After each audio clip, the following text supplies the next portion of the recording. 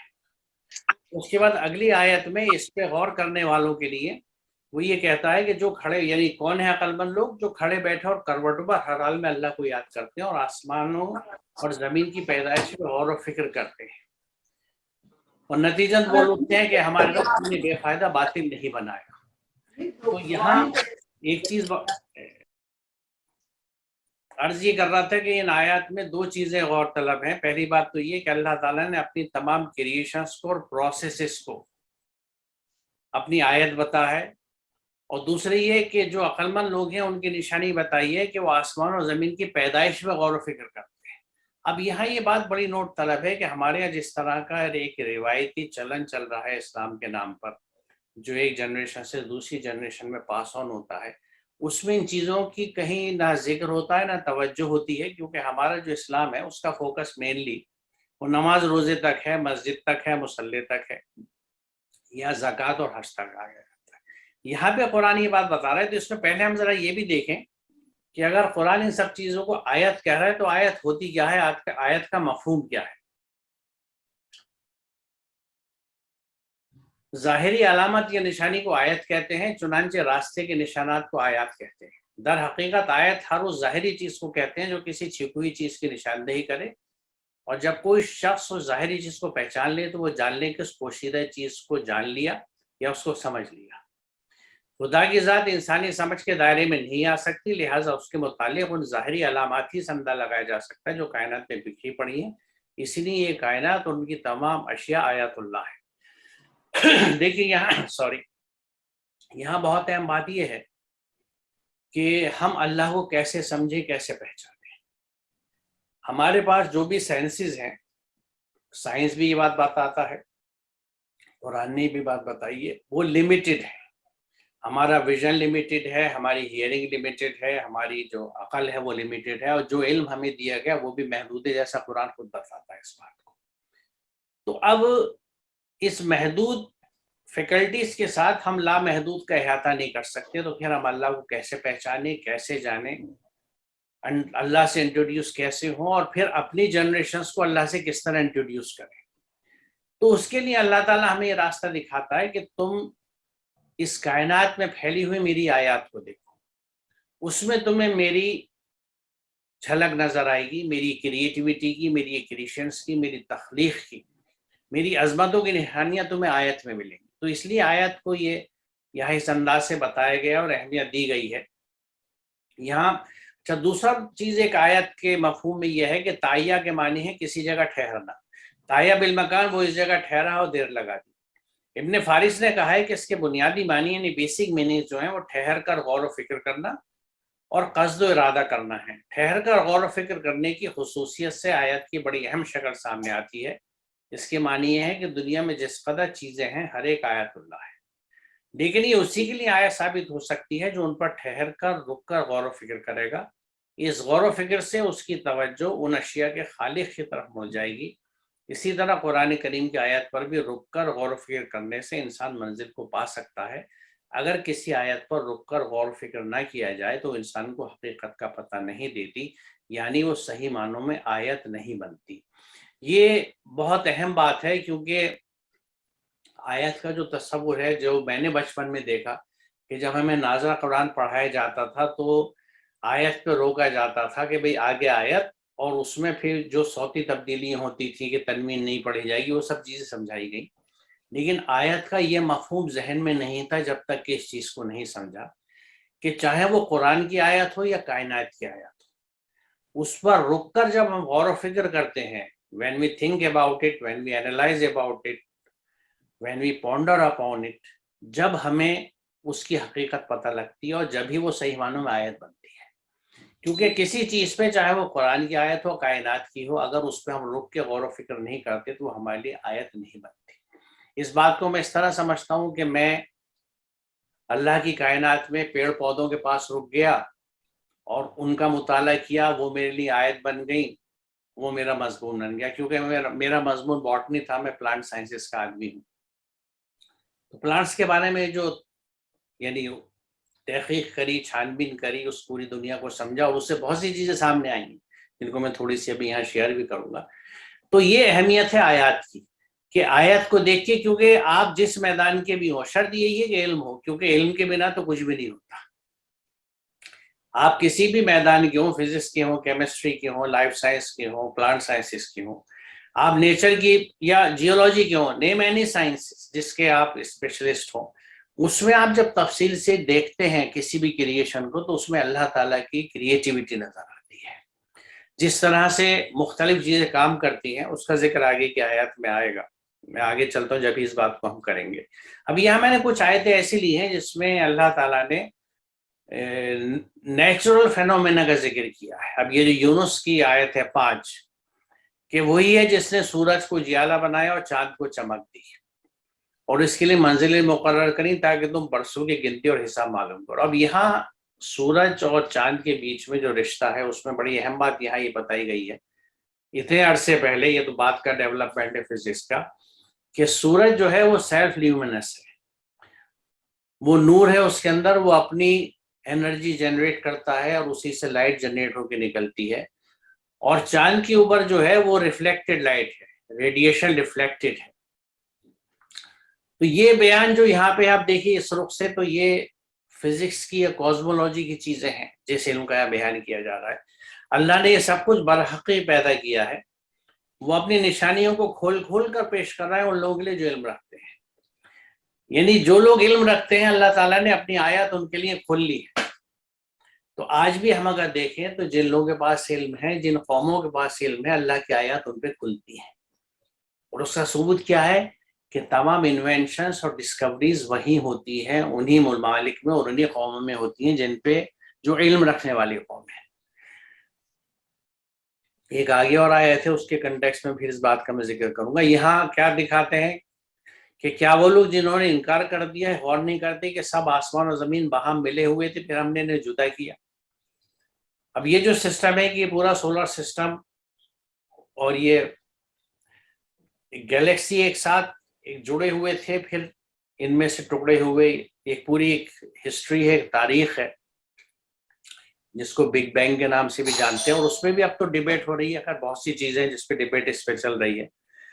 اور پانی سے ہر چیز زندہ پیدا کری، یعنی پانی میں اب ہم لوگ، یعنی میں اپنے سبجیکٹ کے طور پہ اس بات کو مدتوں پڑھاتا رہا ہوں کہ لائف اوریجنیٹڈ ان واٹر، یہ ہمارے سبجیکٹ تھا اور اوریجن آف لائف کا، اور اس میں ہم یہ بات پڑھاتے ہیں. اب یہ قرآن میں کب سے لکھا ہوا ہے کہ ہر زندہ چیز پانی سے پیدا کری، زمین پہ زندگی پانی کے ساتھ آئی، اور آج بھی زندگی پانی پہ ڈیپینڈنٹ ہے کسی بھی شکل میں ہو جائے. تو یہ سب، یہ بہت اہم فیکٹ بنانے کے بعد اللہ تعالیٰ کیا فرماتے ہیں کہ تو کیا پھر بھی تم ایمان نہیں لاتے؟ یہ سب جاننے کے بعد بھی ایمان نہیں لاتے. اور ہم نے زمین میں پہاڑ جما دیے تاکہ وہ لے کے ڈھلک نہ جائے، اور اس میں کشادہ راہیں بنا دی شاید کہ لوگ اپنا راستہ معلوم کر لیں. اور ہم نے آسمان کو ایک محفوظ چھت بنا دیا. اب یہ محفوظ چھت جو ہے آسمان کی، آج ہم اکثر ذکر کرتے ہیں اوزون لیئر کا، یہ ایٹماسفیئرک گیسز کا جو پروٹیکٹیو رول ہے، سورج کی ریڈیشن کس طرح فلٹر ہو کے ویک ہو کے آتی ہے، اس سے ہمیں مدد ملتی ہے. یہ سب اللہ تعالیٰ بتا رہے ہیں کہ یہ میری آیات ہیں. اور اس کے بعد کیا لکھا کہ مگر یہ ہے کہ کائنات کی نشانی کی طرف توجہ نہیں کرتے، کائنات کی آیت کی طرف توجہ ہی نہیں کرتے، کیونکہ ان کو ہم نہ آیت کا درجہ دیتے ہیں، نہ ہمارے یہاں علم کو اس علم کو ہمارے یہاں علم کے دائرے میں رکھا جاتا ہے. کیونکہ ہمارے پورے سب کانٹیننٹ جیسا ہم واقف ہیں کہ علم کو 2 دھڑوں میں بانٹ دیا گیا ہے، دینی علوم اور دنیاوی علوم. یہ تمام چیزیں دنیاوی علوم میں رکھ دی گئی ہیں، اور دینی علوم میں وہ چیزیں ہیں جن کا ان سے کوئی تعلق نہیں ہے. بہرحال دونوں ٹائٹ چیمبرز ہیں جس کا ایک سے دوسرے کوئی تعلق نہیں ہے. یہ تیسری آیت جو میں نے آپ کے سامنے رکھی ہے، کیا تم دیکھتے نہیں ہو کہ اللہ آسمان سے پانی برساتا ہے، یعنی پورا رین کا فینومین، اور پھر اس کے ذریعے سے ہم مختلف رنگوں کے پھل نکالے، اور پہاڑوں کے مختلف حصے ہیں. یعنی پہلے تو رین، بارشیں، اس میں سے پھر کس طرح سے پھول آتے ہیں، پھل آتے ہیں جن کے الگ الگ رنگ ہوتے ہیں. پھر پہاڑوں کا ذکر ہے کہ پہاڑوں کے مختلف حصے ہیں، سفید و سرخ کے، ان کی بھی رنگ کہتے ہیں مختلف اور بہت گہرے سیاہ، الگ الگ کلرز کے پہاڑ ہیں جیسے آپ تصویر میں دیکھ سکتے ہیں. اور اسی طرح انسانوں اور جانوروں اور مویشیوں کے رنگ بھی الگ الگ ہیں. تو یہاں پلانٹس لائف، پوری ارتھ میں جو ماؤنٹینز جیولوجی ہے اس میں کس طرح سے کلر فارمیشنز ہیں، جانوروں کے اندر کس طرح سے کلر فارمیشنز ہے، جس کے پیچھے پوری ایک جینیٹکس ہے، ایک سائنس ہے. اس کے بعد کیا فرمایا کہ حقیقت یہ ہے کہ اللہ کے بندوں میں سے صرف علم رکھنے والے لوگ ہی اس سے ڈرتے ہیں. جو علم رکھتے ہیں، نالج رکھتے ہیں، وہ اس سے کیوں ڈرتے ہیں؟ کیونکہ وہ اس کی عظمت کو پہچانتے ہیں. اللہ کی عظمت کو پہچاننے کے لیے اللہ کی کائنات میں پھیلی ہوئی آیات کو جاننا اور اس کی کتاب میں لکھی ہوئی آیات کو جاننا اور سمجھنا، دونوں چیزیں بہت ضروری ہیں، اور ان دونوں میں آپس میں بہت لنک ہے. اس کی مثال بھی ہم آگے دیکھیں گے انشاءاللہ. اب یہاں دیکھیں جو بات کہی گئی ہے سورہ انعام کی آیت نمبر 97 میں کہ قد فصلنا الآیات لقوم یعلمون. اب یہاں بھی یہ نہیں کہا گیا کہ قد فصلنا الآیات لقوم مسلمون، نہیں، آیتیں کھول دی گئی ہیں ان قوموں پہ، ان افراد پہ، ان لوگوں پہ، ان گروپس پہ جو علم رکھتے ہیں. تو علم کی اہمیت، علم کی ڈیفینیشن ہم دیکھ چکے، یعنی جس چیز سے آپ ناواقف ہیں اس سے واقفیت ہونے کا پروسیس جو ہے پورا، یہ علم کہلاتا ہے، یہ سائنس کہلاتا ہے. اور اس سے کائنات کی کھوج، اللہ تعالیٰ کی تخلیقات کو سمجھنے سے ہم خالق کی عظمت کو پہچانتے ہیں. اور اس طرح سے یہ سائنسز جو ہیں جتنے، چاہے وہ پودوں سے متعلق ہوں، جانوروں سے متعلق ہوں، زمین سے متعلق ہوں، کسی بھی چیز سے متعلق ہوں اللہ کی کریشن سے، وہ ہمیں اللہ کی عظمت کو سمجھنے میں مدد کرتے ہیں. تو یہ رشتہ ہے سائنس کا کہ بیسیکلی سائنس کی مدد سے آپ اللہ کی، کیونکہ اللہ نے جو حکم دیا ہے نا اپنی کائنات پہ متعلق، بہت جگہ ہے قرآن میں کہ تم یہ کیوں نہیں دیکھتے، تم وہ کیوں نہیں دیکھتے. تو اسے ہم دیکھیں گے کیسے اگر اس کا علم نہیں رکھتے ہم؟ ہماری علم تقسیم ہو چکا دینی اور دنیاوی علوم میں، جبکہ بڑی دلچسپ بات یہ ہے کہ دنیاوی علوم میں یہ ساری چیزیں نہیں آتی، جبکہ در حقیقت ہم دیکھیں تو اس کائنات کی ہر چیز اللہ کے بنائے ہوئے قوانین کے تحت چلتی ہے. اگر آپ ایک ایٹم کو دیکھیں تو اس میں بھی اگر سینٹر میں اس کے نیوکلیس میں پروٹونز موجود ہیں اور نیوٹرونز موجود ہیں تو وہ بھی کچھ ایٹامک لاس ہیں جس کی وجہ سے وہاں پر ہے. الیکٹرونز جن پہ نیگیٹو چارج ہوتا ہے وہ اپنے شیلز میں گھومتے رہتے ہیں نیوکلیس کے چاروں طرف، وہ ان کے بھی لاز ہیں. اور اس میں کسی الیکٹران میں یہ اس کے لیے پاسبل نہیں ہے کہ وہ ایک شیل سے دوسرے میں چلا جائے، ایل سے ایم میں چلا جائے یا کے میں چلا جائے. وہ اپنی اپنی، کیونکہ لاز ہیں جو ان کو باندھ کے رکھتے ہیں. اور یہ میں ایٹم کی بات کر رہا ہوں جو ہمیں آنکھ سے نظر بھی نہیں آتا, بہت چھوٹی اینٹیٹی ہے. اور اس مائکرو لیول سے بلکہ نینو لیول سے اگر ہم میکرو لیول پہ آتے ہیں, اسپیس میں دیکھیں تو پلینٹس ہمارے جو ہیں وہ کس طرح سے گھوم رہے ہیں, اور ان میں پریسیزن کتنا ہے, ہم برسوں پہلے حساب لگا لیتے ہیں سن رائز کا, سن سیٹ کا. تو یہ لاز اتنے پرفیکٹ ہیں جو اس پورے یونیورس میں, کائنات میں چلتے ہیں, اللہ کے بنائے ہوئے.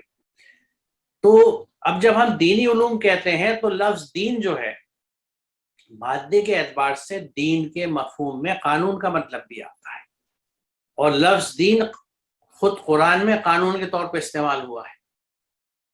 تو جب یہ اللہ کے قوانین کا مطالعہ کیوں کر دین سے یا اللہ کے قانون سے الگ ہو سکتا ہے. تو اس طرح سے اگر ہم دیکھیں تو یہ دینی علم کا حصہ ہے. اللہ کے قوانین کا مطالعہ کیوں کر دین سے باہر ہو سکتا ہے, میں اس بات کو پھر دہرا رہا ہوں, کیونکہ دین کے مفہوم میں مادے کے اعتبار سے آپ دیکھیں تو جہاں اطاعت ہے وہیں قانون بھی شامل ہے, اور یوم الدین بھی ہے, قیامت. یہ تین مین مفہوم ہے, میننگس ہیں جس میں لفظ دین کا استعمال ہوتا ہے اور قرآن میں استعمال ہوا ہے. تو یہ, لیکن بہرحال جو بھی وجہ رہی ہو, جو کلاسیفیکیشن ہوئی, اتنا میں جانتا ہوں کہ اس نے ہمیں تقریباً 1000 سال پیچھے دھکیل دیا. ہم لوگ اس وقت 1000 سال پیچھے ہیں نالج میں. جو قومیں کتنی آگے بڑھ چکی ہیں اس کا ثبوت یہ دیکھ لیجئے کہ ہمارے یہاں سے کوئی ڈسکوری انوینشن نہیں ہوتی دنیا بھر کی, جبکہ آج سے 800 سال پہلے ایک بالکل دوسرا سین تھا. لیکن اب اس کا ذکر بیکار ہے, کیونکہ ہم لوگ ماضی کے ڈھول بجا بجا کے اپنی عادت اتنی خراب کر رہے ہیں کہ ہم اسی مستی میں جیتے ہیں کہ ہم تو حکومت کرتے تھے, ہمارے تو سائنسداں تھے, ہمارے تو ڈاکٹرز تھے, اور اسی نشے میں ہم پڑے رہتے ہیں. ہم آج کہاں پر ہیں اور آگے کس طرف جا رہے ہیں, اس پہ سوچنا بہت ضروری ہے. اب یہاں دیکھیں میں نے ایک آیت لی ہے ایک مقصد کے تحت, جس کے بارے میں تھوڑا سا آپ سے بات کروں گا, کہ اللہ تعالیٰ نے اپنی ہر تخلیق کو آیت کہا ہے. تو یہ پلانٹ جو ہے یہ بھی اللہ کی آیت ہے. اور دوسری ایک اہم بات یہ ہے کہ کائنات کی, جس کو میں آپ سے ڈسکس کرنا چاہوں گا, کہ کائنات کی ہر چیز مسلم ہے. کیوں مسلم ہے؟ کہ جیسے میں نے ابھی آپ سے عرض کیا کہ کائنات کی ہر چیز اللہ کے بنائے ہوئے قانون سے چلتی ہے, یعنی جو اللہ نے حکم دیا اس کے حساب سے کام کرتی ہے. تو ہر وہ چیز جو اللہ کے احکامات پہ 100% عمل کرتی ہے اس کو مسلم کہا جاتا ہے. the one who has submitted. اس میں سین لام میم کے مادے میں سبمیشن کا بہت اہم مفہوم شامل ہے. تو کائنات کی ہر شے مسلم ہے, اور کائنات کی ہر شے اللہ کی ایک آیت ہے. تو میں جو پودا آپ کے سامنے جس کی تصویر آپ دیکھ رہے ہیں یہ ایک مسلم اینٹیٹی ہے, اور یہ اللہ کی ایک آیت ہے. اس کو آپ امیجن کیجئے ایک درخت ہے, کیونکہ درخت کی بنیاد پہ اگر ہم سمجھیں, جیسے ہم چاروں طرف اپنے درخت دیکھتے ہیں, تو اس درخت میں ایک سمجھ لیجیے کہ مسلم سماج ہے, کہ سوسائٹی ہے. کیونکہ سوسائٹی ہے ہی, کیونکہ اس میں ہزاروں پتیاں رہتی ہیں, شاخیں ہیں, پھول ہیں, جڑیں ہیں, تو یہ پورا سماج ایک ہے. اب اس سماج کے وسائل کے تعلق سے دو اہم حصے ہیں. ایک گرین حصہ جس میں فوٹو سنتھیسس ہوتی ہے اور شکر بنتی ہے, اور دوسرے نان گرین حصے جس میں فوٹو سنتھیسس نہیں ہو سکتی اور شکر نہیں بنتی. نان گرین پارٹس مینلی زمین کے نیچے ہوتے ہیں, جتنی جڑیں ہیں جو اتنی پھیلی ہوئی ہوتی ہیں کہ یہ جرنل ایک اصول ہے کہ درخت کی کینوپی جتنی ہوتی ہے, یعنی جتنا درخت اوپر زمین پہ پھیلا ہوا اس سے زیادہ ایریے میں اس کی جڑیں نیچے ہوتی ہیں. تو یہ جڑیں ہوئیں, اسٹیم ہوئے, پرانی شاخیں ہوئیں جو ایجڈ ہوتی ہیں, ان سب پہ سے گرین کلر چلا جاتا ہے. جہاں گرین کلر نہیں ہے وہاں فوٹوسنتھیسس نہیں ہوگی, جہاں فوٹوسنتھیسس نہیں ہوگی وہاں گلوکوز نہیں بنے گا. کیونکہ فوٹوسنتھیسس کا پروسیس جو بڑی ایک نعمت ہے اللہ تعالیٰ کی, اس میں کیا ہوتا ہے کہ ایک ہرا مادہ جو پودوں میں ہوتا ہے جس کو ہم کلوروفل کہتے ہیں, اسی کی وجہ سے ان کا رنگ ہرا ہوتا ہے. یہ کلوروفل سورج کی یا روشنی یا جو انرجی ہے, توانائی ہے, اس کی مدد سے کاربن ڈائی آکسائڈ گیس اور پانی کو ملا کے گلوکوز بنا دیتا ہے. یہ کاربن ڈائی آکسائڈ گیس وہی ہے جس کو ہم اپنی سانس سے باہر چھوڑتے ہیں, یعنی جسے ہم ایکزیل کرتے ہیں, جو ہمارا فضلہ ہوتا ہے. اور ہر جاندار جب ایکزیل کرتا ہے تو وہ کاربن ڈائی آکسائڈ باہر چھوڑتا ہے, تو اس کاربن ڈائی آکسائڈ کو پانی سے ملا کے وہ گلوکوز بنا دیتا ہے. اب سوال یہ ہے کہ جو ہری پتیاں گلوکوز بناتی ہیں وہ ان کی محنت کا بنا ہوا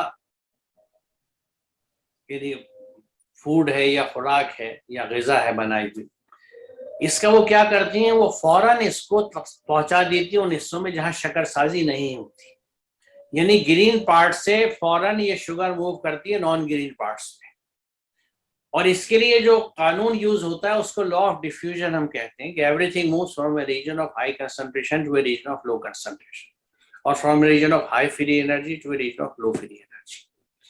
تو قدرت کے کارخانے میں وسائل کی اور رزق کی تقسیم ہم کس طرح دیکھتے ہیں کہ زیادہ والی جگہ سے کم والی جگہ پر۔ کوئی پتی شور نہیں بچاتی کہ یہ تو میں نے شکر میں نے بنائی ہے، یہ میں نے محنت کر کے رزق بنایا ہے، میں اس کو ان کو کیوں دے دوں جو کچھ نہیں کر رہے۔ نہیں، ایک اصول ہے، اور یہ ڈیفیوژن کا جو لا ہے، یہ جو قانون ہے، یہ پوری کائنات میں چلتا ہے۔ ہماری جسم کے اندر اگر یہ ڈیفیوژن پروسیس رک جائے تو ہم فوراً مر جائیں گے، کیونکہ ہماری لنگس میں جو گیس ایکسچینج ہوتا ہے، جس میں ہیموگلوبن آکسیجن لیتی ہے، کاربن ڈائی آکسائڈ چھوڑتی ہے، یا ایک دوسری طرف کاربن ڈائی آکسائڈ لیتی ہے، آکسیجن چھوڑتی ہے، یہ سب ڈیفیوژن کی وجہ سے ہوتا ہے۔ لاز آف ڈیفیوژن ہے جو اس چیز کو ڈیسائیڈ کرتے ہیں۔ تو یہاں یہ آیت جو ہے اللہ تعالیٰ کی، اس لیے اس کو آیت کہا جا رہا ہے کیونکہ یہاں اللہ تعالیٰ ہمیں اس آیت کی مدد سے بھی سمجھا رہا ہے کہ وسائل کی تقسیم کیسے ہوتی ہے۔ The distribution of resources should be as per the need, not as per greed. لالچ کے یا ہرس کے ہوس کے چکر میں وسائل نہیں اکٹھے کرنے چاہیے، بلکہ وسائل کی تقسیم ضرورت کے حساب سے ہونی چاہیے۔ پوری کائنات میں ریسورس ڈسٹریبیوشن اسی طرح سے ہوتا ہے، اور اسی چیز کو آپ کوریلیٹ کیجئے کہ سورہ بقرہ میں جو ایک آیت ہے کہ هو الذی خلق لکم ما فی الارض جمیعا، کہ تمہارا رب وہ ہے جس نے زمین کا سب تم سب کے لیے پیدا کیا ہے۔ تو یہاں ایک چیز ہم یہ دیکھتے ہیں، یہ ایک مثال میں نے دی ہے، ورنہ اللہ تعالیٰ کی کائنات کی ہر چیز ہمیں کچھ نہ کچھ سبق سکھاتی ہے، اسی لیے اس نے اپنی ہر کریشن کو اپنی آیت کہا ہے کہ اس سے ہمیں ہدایت بھی ملے گی، اور اس میں ہمیں اللہ تعالیٰ کی جھلکیاں بھی ملیں گی، اس کی کریشنز کی، اس کی کریٹیوٹی کی، وہ سب جھلکیاں بھی ہمیں ملیں گی۔ تو یعنی ایک طرح سے اس کو دیکھ کے ہمیں اللہ کی عظمت کا بھی احساس ہوگا، اور اس سے ہمیں ہدایت بھی ملے گی۔ یہ میں نے اس لیے، اور ایسی بہت سی آیت۔ اب اس میں ایک چیز یہ میں اس وقت یہاں اس لیے ڈسکس کرنا چاہ رہا ہوں کہ پھر کیا تم نے کبھی اس شخص کے حال پر بھی غور کیا جس نے اپنے خواہش نفس کو اپنا خدا بنا لیا، اور اللہ نے علم کے باوجود سے گمراہی میں پھینک دیا، اور اس کے دل اور کانوں پر مہر لگا دی، اور اس کی آنکھوں پر پردہ ڈال دیا۔ اللہ کے بعد اب کون ہے جو اسے ہدایت دے؟ کیا تم لوگ کوئی سبق نہیں لیتے؟ یہ ترجمہ تھوڑا سا عام طرح کا ہے، اس میں بہت سی چیزیں، لیکن میں کچھ وضاحت کر دوں کہ یہاں نوٹ کرنے کی کیا چیز ہے کہ اگر کوئی اپنے نفس کو اپنا خدا بنا لیتا ہے، نفس کو خدا بنانے سے کیا مطلب ہے؟ اگر ہم اپنی زندگی میں اپنے دل کے کہنے پہ چلتے ہیں، وی فالو آور ڈیزائرس، وی فالو آور ومس، جو خواہشات ہیں ہماری ہم ان کو فالو کرتے ہیں، تو یہ خواہشات اور یہ نفس ہمارا خدا ہوا۔ یعنی یہ آیت جو ہے یہ خدا کو بھی ڈیفائن کرتی ہے کہ خدا وہ نہیں ہے جس پہ آپ یقین رکھتے ہیں، ایمان رکھتے ہیں، جس کی تسبیح آپ پڑھتے ہیں۔ خدا وہ ہے جس کو آپ فالو کرتے ہیں۔ اگر آپ سماج کو، کسٹمز کو، کنٹمپریری ٹرینڈز کو، خاندان کو، رسم و رواج کو فالو کرتے ہیں تو یہ سب آپ کے خدا ہے۔ یعنی اس غلط فہمی سے ہمیں نکل جانا چاہیے کہ میں موحد ہوں، مونوتھسٹ ہوں۔ نہیں، ہم پالیتھسٹ ہیں، کیونکہ بہت سارے خدا ہیں ہمارے، اور جب تک ان خداؤں سے ہم آزاد نہیں ہوتے اصل خدا تک نہیں پہنچتے۔ وہ ایک الگ گفتگو ہے، الگ ایک موضوع ہے، لیکن یہ حقیقت ہے۔ اس لیے میں آپ سے عرض کر رہا ہوں کہ جس نے اپنے خواہش نفس کو، یعنی جس کو ہم کہتے ہیں نا نفس کا بندہ، اپنی منمانی زندگی گزارنے والا، تو جو اپنی منمانی زندگی گزارنے والا ہوتا ہے یعنی وہ اللہ کی ہدایت نہیں ہوتا۔ کیونکہ دیکھیے دو چیزیں ہیں اس پوری کائنات میں، صرف انسان ایک ایسی کریشن ہے اللہ کی جس نے اس کو چوائس دی ہے، چوائس آف ایکشن۔ وہ چاہے تو اللہ کی ہدایت پہ یعنی وحی پہ چلے، اور چاہے تو ہوا پہ یعنی اپنی خواہشوں پہ، اپنی ڈیزائرز پہ چلے۔ ان دونوں کے بیچ میں کوئی ایسا کمپرومائز نہیں ہے جس کو گرے ایریا کہا جاتا۔ یعنی اسلام میں بندگی یا اتباع یا سبمیشن کے اعتبار سے it is all black and white, یعنی یا تو آپ اللہ کو سبمٹ کرتے ہیں یا نہیں کرتے۔ جو پارٹلی ہم دیکھتے ہیں کہ کچھ چیزیں اللہ کی مانی، کچھ اپنے دل کی، کچھ سماج کی، کچھ خاندان کی، یہ جو کمپرومائز ہے اسی کو شرک کہا جاتا ہے، اور اس کو کرنے والا مشرک ہے۔ کیونکہ جب ہم اللہ کے احکامات سے ہٹتے ہیں ہم شرک کے دائرے میں چلے جاتے ہیں۔ اب سوال یہ اللہ کے احکامات پہ مجھے چلنا ہے، تو اللہ کے احکامات ہیں کہاں؟ وہ اسی قرآن میں ہے جس کو ہم نے جزدان میں لپیٹ کے بہت اوپر رکھ رکھا ہے. اس کو نہ سمجھنے کی کوشش کرتے ہیں، نہ اس کو وقت دیتے ہیں، اور نہ اس پہ عمل کرتے ہیں. ہم میں سے کتنے لوگ ہیں جنہوں نے قرآن کو پڑھا ہے کتاب کی طرح، اس میں سے نوٹس بنائے ہیں؟ مثال طور پہ سورہ بقرہ پڑھتے ہوئے یہ نوٹس بنائے ہوں کہ مجھے سورہ بقرہ میں کس چیز کو کرنے کا حکم ہے اور کس چیز سے منع کیا گیا. یعنی سمپلی ڈوز اینڈ ڈونٹس کا ایک چارٹ ہم نے بنا رکھا ہے. قرآن کو اس انداز سے سمجھیں اور اس کو اپنے عمل میں لائیں، جبھی ہم مسلمان ہو سکتے ہیں. مسلمان وہ ہے جو اللہ کے احکامات کو سبمٹ کرا ہوا. تو یہاں پہ ایک اہم بات یہ بتائی جا رہی ہے کہ جو اللہ کو سبمٹ کرنے والے لوگ نہیں اللہ کی ہدایت پہ نہیں چلتے، وہ علم کے باوجود بھی گمراہی میں چلے جاتے ہیں. جو یہاں کہا گئی ہے، اللہ نے علم کے باوجود اسے گمراہی میں پھینک دیا. کیونکہ علم جو ہے وہ انسان کو سیدھا راستہ دکھاتا ہے، لیکن وہ جب ہی دکھائے گا جب اللہ کی گائیڈنس آتی، اور یہی عقل پہ لاگو ہوتا ہے. دیکھیے، عقل اور علم اگر اللہ کی ہدایت کی روشنی میں چلتے ہیں تو ہمیشہ بھلے کے کام ہوتے ہیں انسان کے اور پوری انسانیت کے. لیکن اگر اللہ کی گائیڈنس نہیں ہے، اللہ کی ہدایت سے واقف نہیں ہے، تو محض علم اور عقل کا کمبینیشن کیا رنگ کھلاتا ہے، کیا گل کھلاتا ہے، وہ آج ہم دیکھ سکتے ہیں. کیونکہ آج عقل اور علم کا کمبینیشن جہاں پہ ہے، اور جو لوگ اسے استعمال کر رہے ہیں ان کی میجورٹی ڈیوائن گائیڈنس کو نہیں فالو کرتی، جانتی نہیں.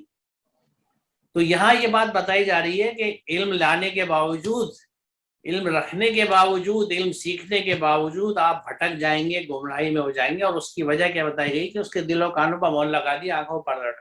تو یہ آنکھوں پہ پردہ ڈالنا اور دل و کانوں پہ مہر لگانا اللہ کا کام نہیں ہے. یہ مکافات عمل کے تحت، یہ کرما کے تحت ہوتا ہے کہ ہم جیسے عمل کرتے ہیں ویسے اس کے اثرات آتے ہیں. اگر ہمارے اعمال ایسے ہیں، اللہ کے احکامات کے خلاف ہم نے زندگی گزاری ہے، تو ہمارے دل پہ بھی مہر لگ جائے گی، ہمارے کانوں پہ بھی لگ جائے گی، اور آنکھوں پہ پردے پڑ جائیں گے. یہ ہماری اپنی کرنی ہوتی ہے. اللہ ایسا نہیں کسی کا دشمن ہے کہ جس کے چاہا اس کے مہر لگا دی، جس کو چاہو سے کھول دیا. نو، اس کا ایک طریقہ ہے جس کو ہم مکافات عمل کہتے ہیں، کہ جیسے ہمارے کرم ہوں گے، جیسے ہمارے اعمال ہوں گے، اسی طرح کے نتائج ہم کو اس زندگی میں بھی اور اس کے بعد والی زندگی میں ملیں گے. یہ چیزیں کو ریلیٹڈ ہیں، ایک کنٹینیوم ہے پورا دنیا سے آخرت تک کا، جس میں سب سے کروشل رول جو ہے وہ ہمارے اعمال کا ہوتا ہے. تو اگر ڈیوائن گائیڈنس نہیں ہے تو کوئی نالج اور کوئی انٹیلیجنس ہمیں ضروری نہیں ہے کہ ہمیشہ صحیح راستے پر رکھے. کبھی کچھ ہو سکتا ہے وہ صحیح چیز گائیڈ کر دیں، بٹ ناٹ آلویز. 100% صحیح اس سے ریزلٹس نہیں آ سکتے جب تک کہ گائیڈنس نہ ہو. اب یہاں اس آیت کو میں نے حامیم سجدہ کی 53 اس لیے لیا ہے کیونکہ یہ ہمیں ایک بہت اہم بات بتاتی ہے کہ اللہ تعالیٰ کہتا ہے کہ عنقریب ہم ان کو اپنی آیات دکھائیں گے، آفاق میں بھی اور ان کے نفس میں بھی، یہاں تک کہ ان پر یہ بات کھل جائے کہ قرآن واقعی بنا ہے. یعنی قرآن اپنی حقانیت بتانے کے لیے کائنات میں اور خود انسان کے نفس میں نئی نئی آیات، یعنی نئی نئی چیزیں، یہ نئی نئی ڈسکوریز پیدا کرتا رہے گا. اور یہ پروسیس چلتا رہے گا، یہ ختم نہیں ہوگا، دنیا ختم ہو جائے گی. یعنی اللہ تعالیٰ کی آیات کی ڈسکوری کا پروسیس ختم نہیں ہوگا، دنیا ختم ہو جائے گی.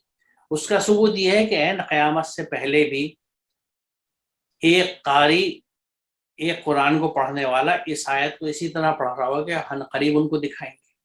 تو دکھانے کا سلسلہ چل رہا ہے، دنیا ختم ہو گئی. اور اس کا مقصد کیا ہے؟ آفاق میں اور خود انسان کے اندر، اس کے نفس میں، اس کے اپنی ذات میں آیات کو دکھانے کا، تاکہ قرآن کی حقانیت کو لوگ سمجھ سکیں، لوگ سمجھ لیں کہ یہ قرآن واقعی برحق ہے.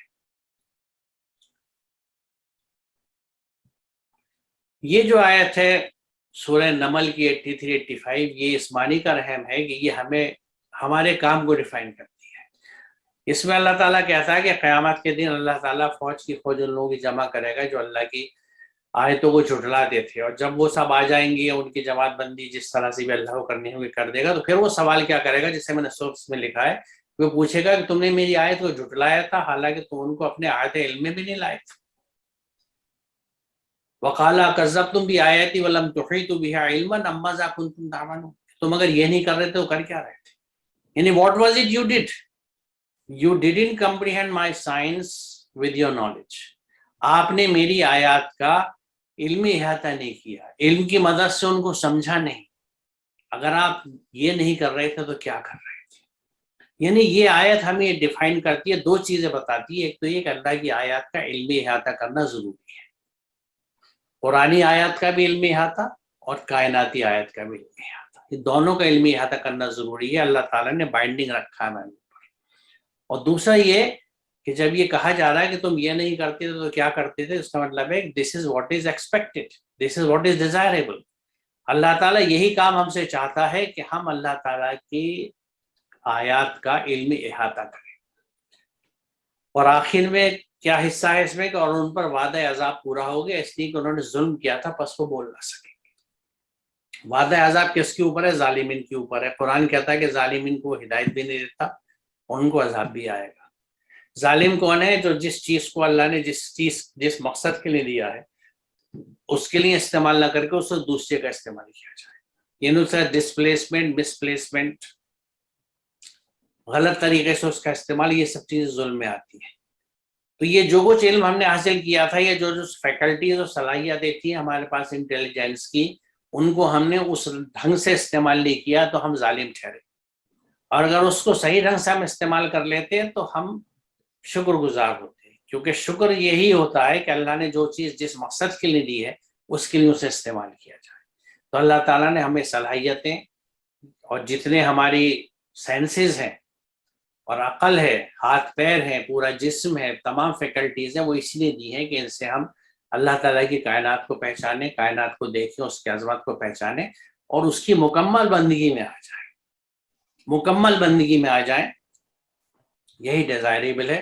اور یہاں چونکہ کذب کا لفظ آیا تھا تو میں نے سوچا اس کی وضاحت کر دوں کہ الکذب ان کے معنی ہے جانتے بوجھتے کسی چیز کے متعلق غلط خبر دینا۔ تکذیب یہ بھی ہے کہ انسان جس بات کی سچائی کا قائل ہو اور اس پر ایمان بھی رکھتا ہو، اس کا عمل اس ایمان کی گواہی نہ دے۔ یعنی اگر ایک چیز پہ ہم یقین رکھتے ہیں، جیسے قرآن پہ رکھتے ہیں، اس کے سچائی پہ بھی یقین رکھتے ہیں، لیکن ہمارے عمل میں وہ نہیں دکھتا، تو یہ قرآن کی تکذیب ہے کہ میں اس پہ یقین تو رکھتا ہوں، سچائی کا بھی قائل ہوں، ایمان بھی رکھتا ہوں، لیکن میرے عمل میں وہ نہیں دکھتا، کیونکہ بیسیکلی ہم وہ ہیں جو ہمارا عمل ہے، ہم وہ نہیں ہیں جیسے ہم کلیم کر سکتے ہیں یا کرتے ہیں۔ We are what we do. اگر میں لاکھ کلیم کروں کہ میں بہت بھاری مسلمان ہوں، اتنے حج کر دیا، الحاج لکھتا ہوں اور کیا کیا لکھتا ہوں اپنے نام کے ساتھ، جو 2 انچ میں میرے نام لکھے جاتے ہیں اتنے لمبے لمبے القاب کے ساتھ، لیکن میری حرکتیں اگر منافقوں والی اور فاسقوں والی ہیں تو میں منافق اور فاسق ہوں، مسلمان نہیں ہوں، because we are what we do. اصل چیز یہ ہے کہ ہمارا عمل کیا ہے، اور ہمارا عمل ہی ہماری پہچان ہوتا ہے۔